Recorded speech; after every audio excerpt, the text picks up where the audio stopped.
లోక్సభ ఎన్నికల నేపథ్యంలో కర్ణాటకలో చెంబు రాజకీయం జోరుగా సాగుతోంది.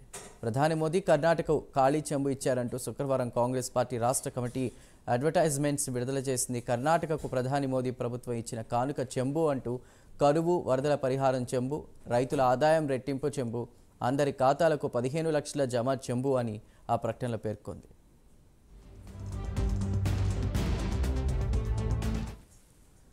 తాము కట్టిన 100 రూపాయల పన్నులో 13 వాపస్ చేయడం చెంబేనని, రాష్ట్రం నుంచి ఎన్నికైన 25 మంది బీజేపీ ఎంపీలు రాష్ట్రానికి ఇచ్చిన కానుక చెంబే అని పేర్కొంది. వీటిపై బీజేపీ రాష్ట్ర నేతలు తీవ్రంగా స్పందించారు. చెంబు పేరుతో అధికార కాంగ్రెస్ దిగజారుడు రాజకీయాలు చేస్తుందని రాష్ట్ర ఎన్నికల అధికారికి ఫిర్యాదు చేశారు. కాగా నగరంలో శనివారం మోదీ ఎన్నికల ప్రచార సభ జరిగిన ప్యాలెస్ మైదానానికి సమీపంలో కాంగ్రెస్ వ్యవహారాల ఇన్ఛార్జి సుర్జేవాలా నేతృత్వంలో చెంబులతో ర్యాలీ చేశారు.